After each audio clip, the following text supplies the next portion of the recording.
The air was filled with excitement as the rehearsal dinner for my daughter Emma's wedding started. I was so proud watching her stand next to her fiancé Jason, enjoying the good wishes from everyone. I had no idea that the happy mood would soon be ruined by someone I had tried so hard to accept as my own. "May I have everyone's attention, please?"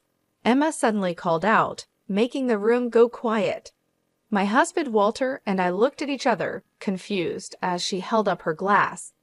"I need to talk about something important," she announced, staring coldly at me. "Helen, you call yourself my stepmom, but really you're just an unwelcome stranger in our lives." The room filled with gasps as Walter turned pale. It felt like a punch in the stomach, her harsh words knocking the breath out of me. "Emma, what do you mean by this?"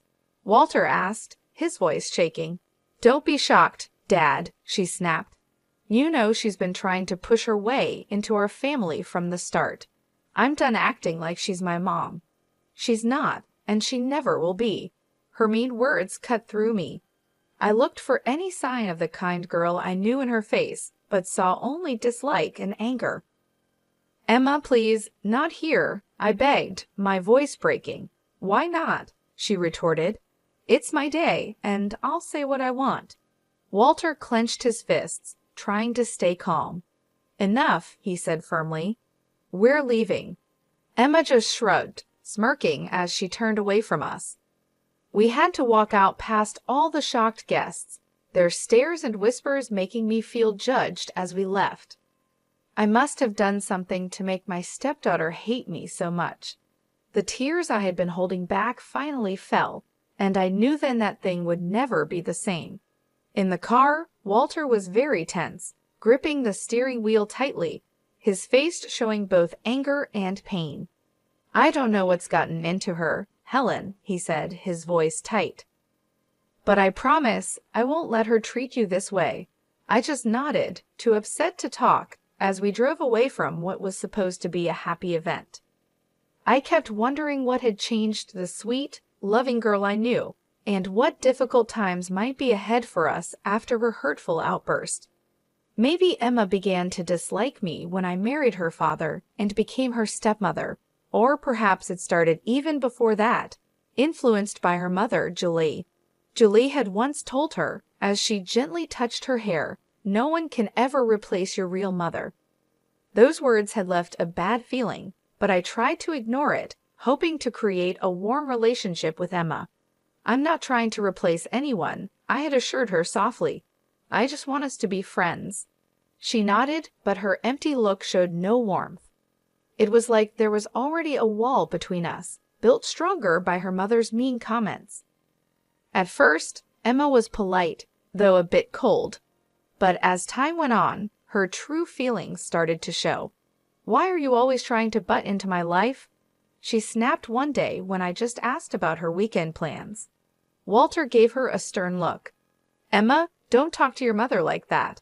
"She's not my mother," Emma yelled back, anger twisting her face. She left the room quickly, leaving me stunned by her harsh words.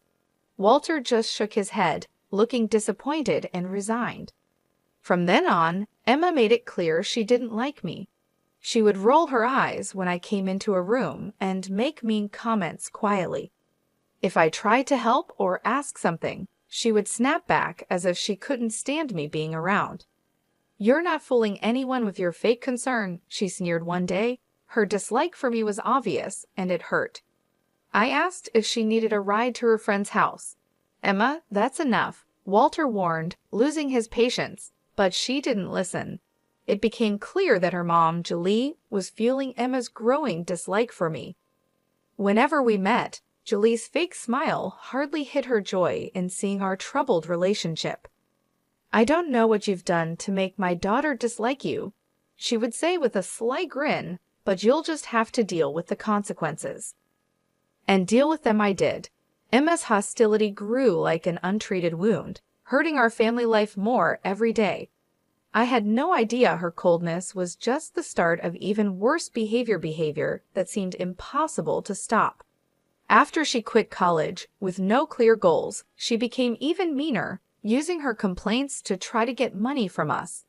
Give me $10,000, or I'll tell everyone how awful you are as a stepmom," she threatened one day in the kitchen. I was shocked.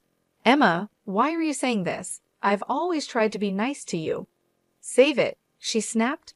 "Just give me the money, and I'll leave you alone for a bit." I felt desperate. "I don't have that kind of money," I told her. Her eyes narrowed. "Then find it, unless you want everyone to know your secrets." From then on, it was a constant pattern. Emma demanded more and more money, and her threats got worse if I said no. Walter was stuck in the middle, trying to please both of us while figuring out why his daughter had changed so much. "Please, just give her what she wants," he pleaded one night after yet another big fight. I can't take all this fighting, but I knew that giving in would only make her more demanding, so I stood firm, even as Emma became more cunning. "You think you're so great with your job at the school," she mocked. "Just wait until everyone knows the truth about you." Her veiled threat really scared me. I could only imagine the kind of hurtful lies she could tell, which would affect my colleagues and the students I was committed to helping. Through all of this, Julie was always there, her mean smile supporting her daughter's terrible actions. "You reap what you sow, Helen," she sneered during one of her frequent unwanted visits. "Maybe if you were a better stepmom, Emma wouldn't be like this." Her words hurt deeply, stirring up a storm of emotions inside me: anger, pain, and betrayal. But even as I felt overwhelmed, a small spark of determination started to grow in me. I couldn't just let things happen to me anymore. If Emma wanted a fight, then I was ready to stand up to her and show everyone the kind of person she really was. And if Julie thought she could keep causing trouble from behind the scenes, she was mistaken. It was time to stop being nice. From then on, I was determined to do whatever it took to protect my family, even if it meant taking drastic steps I never thought I would. As Emma's wedding day got closer, her demands and disrespect became worse. It seemed like she enjoyed making my life difficult, pushing me to my limits. One evening, she walked right into the living room and said, "I need another $8,000 for my dress alterations," without even saying hello. Walter gave me a look, hoping I would give in, but I had enough. "No, Emma, enough is enough." She looked surprised and said mockingly, "Oh, and what are you going to do about it, Helen? Go cry to Daddy like you always do." My fists clenched at my sides, anger rushing through me. "You ungrateful child. Everything your father and I have done, we did for you, and this is how you repay us." Emma laughed loudly, the sound as annoying as nails on a chalkboard.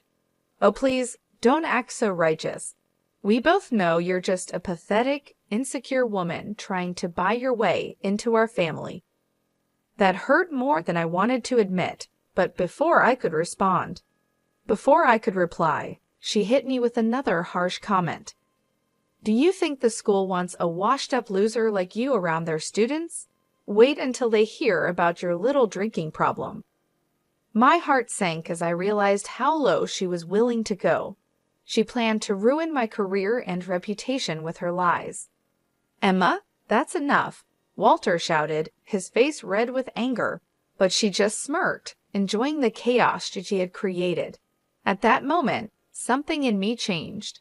I felt a strong resolve build up, making me firm against the storm of emotions threatening to overwhelm me. I was done being her victim. "Get out," I said firmly, my voice calm but intense. "And don't come back until you can behave like a decent person." Emma looked surprised at my strong reaction, but then sneered and came closer, her breath warm on my face. "You'll regret this, Helen. I promise you that." With those final words, she stormed out, leaving a heavy silence behind her. Walter watched her leave, his face showing both shock and sadness. "I'm sorry, Helen. I don't know what's gotten into her," he said tiredly. But I understood now, this wasn't a sudden change. It was the result of long-held bitterness and manipulation, driven by Julie's harmful influence. As I thought about Emma's threats, a firm resolve formed within me. She thought she could destroy my life whenever she wanted with her venomous lies. She was very wrong. If it was a fight she wanted, then I was ready to fight back, and this time I wouldn't play by her rules. Her threats kept replaying in my mind, fueling my determination to show everyone her true character before it was too late. I knew I couldn't count on Walter. His love for his daughter blinded him to the person she had become. I had to act on my own to protect myself and our family. That's when Roger came into the picture. He'd had dated Emma a few years ago, before her behavior turned so manipulative and selfish. A chance meeting at the grocery store led to a conversation, and soon things started to make sense. Roger helped me see that Emma was not who I thought she was.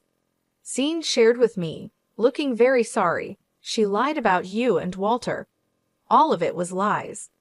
I felt a chill as he described how Emma had portrayed me as a controlling stepmom trying to push my way into their close family, and how she made Walter out to be a harsh tyrant.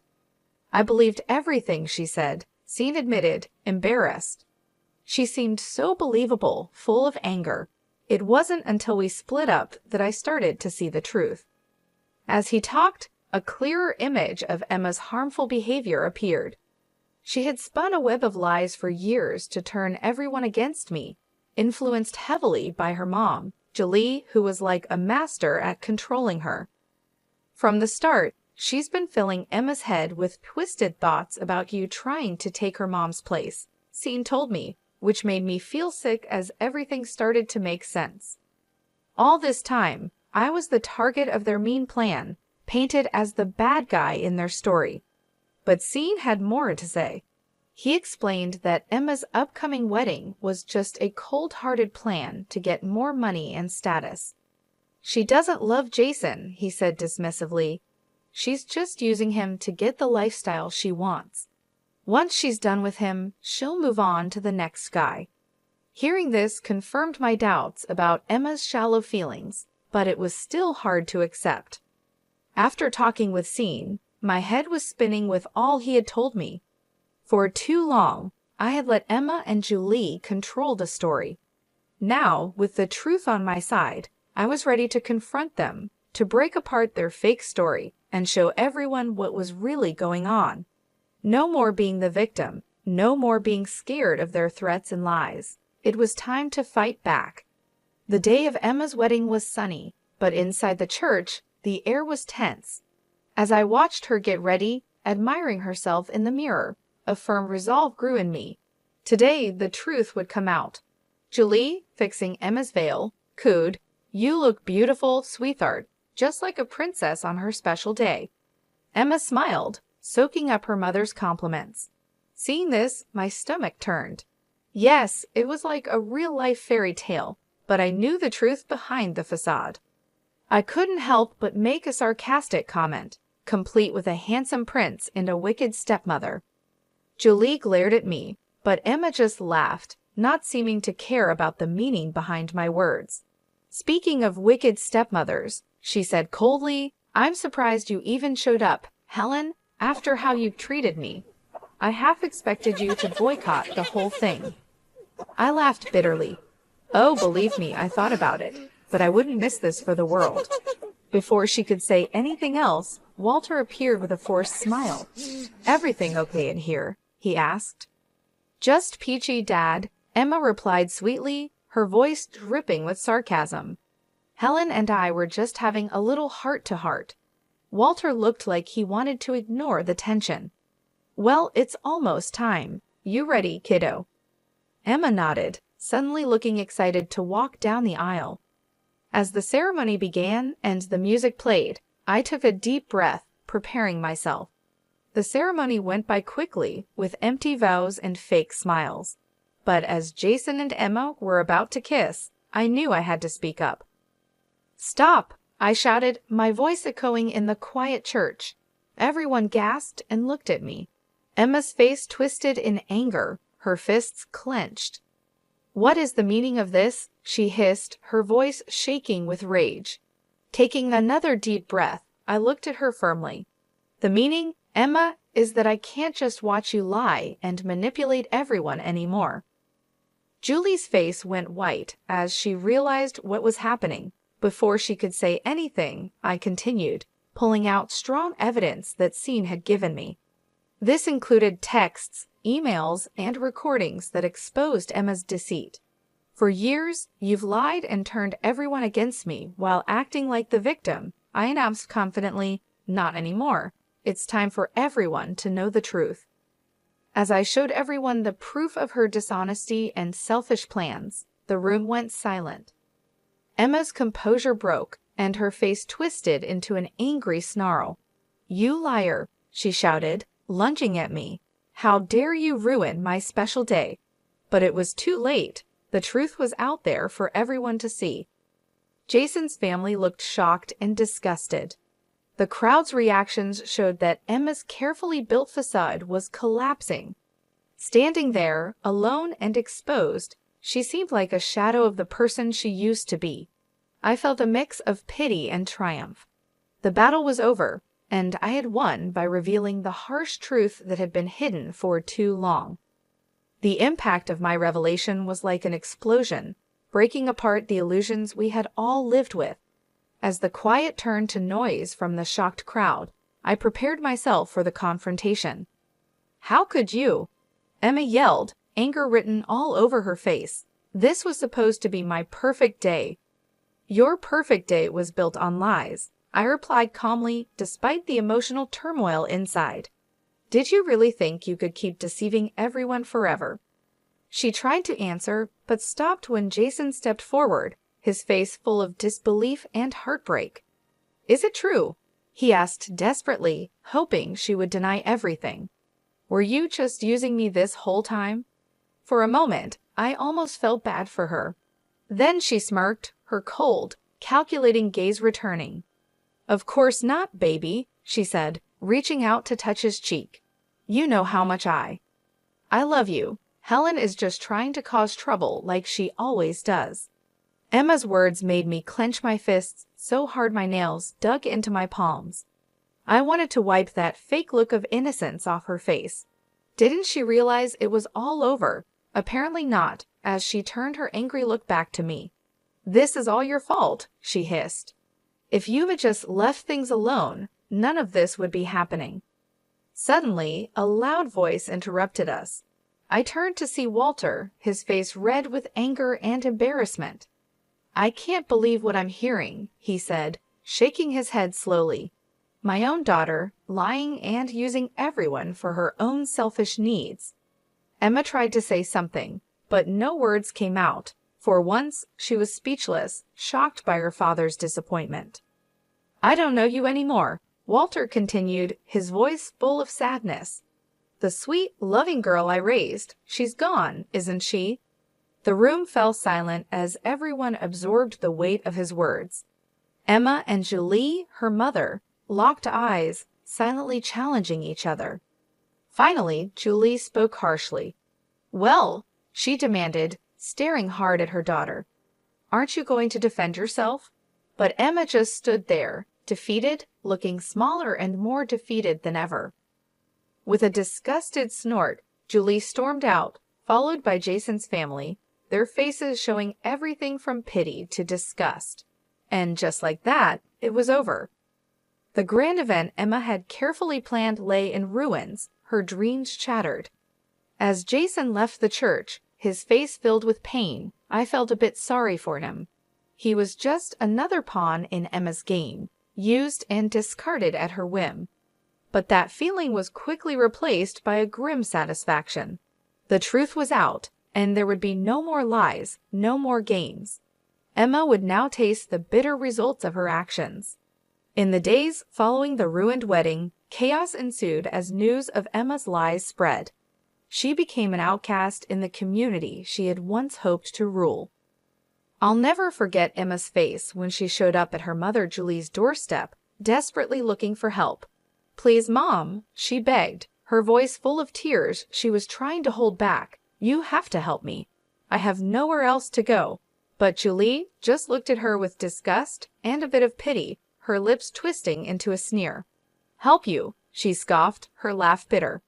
"After the mess you made in public, embarrassing yourself and our family." Emma stepped back, shocked. "But you're my mother. You're supposed to support me no matter what." "There are no sides anymore," Julie replied slowly, shaking her head. "You've destroyed all your relationships, pushed away everyone who cared about you with your endless greed and lies." Her harsh words cut deep, each one like a sharp blade. I could see the moment Emma realized the truth, felt the full weight of her loneliness. "You can't mean that," she whispered, reaching out a shaky hand. "Mom, please." But Julie stepped back, her face cold and unfeeling. "I don't know who you are anymore," she said flatly. "The daughter I raised would never sink so low. You've made your bed, Emma. Now you can lie in it alone." With those final harsh words, she turned and went back inside, leaving Emma alone on the doorstep, broken. In the weeks that followed, I watched as Emma, once proud and entitled, was worn down by the consequences of her actions. The trendy bars and fancy stores she used to visit now looked at her with barely hidden contempt, whispers and stares following her. Even her so-called friends deserted her, not wanting to be linked with such a public disgrace. Through it all, Walter and I stood firm, our relationship strengthened in the ordeal of her betrayal. "I'm sorry it came to this," Walter said one evening as we watched Emma pass by, her head down in shame. "But you were right all along." I didn't say anything, just squeezed his hand. Words felt too small in the face of such a harsh reality. As things settled and our community began to recover from the shock of Emma's lies, Walter and I received a lot of support and thanks. We had helped many families and students, and now they showed their gratitude. Everyone we had helped rallied around us, thanking us for standing up to the manipulation and deceit that had almost broken us apart. In those moments of connection, seeing the true depth of human kindness and resilience, I found peace and purpose that I had missed during the worst days of Emma's destructive actions. She had tried to break me down, to make me just a small part of her own big story, but in the end, her own selfishness was her downfall. It stripped away her masks and lies, showing her true empty self. As for me and Walter, we came out of this stronger and wiser. If our experience can inspire others to stand strong against manipulation and deceit, and to value honesty and integrity above all, then maybe some good can still come from the ruins of Emma's shattered dreams.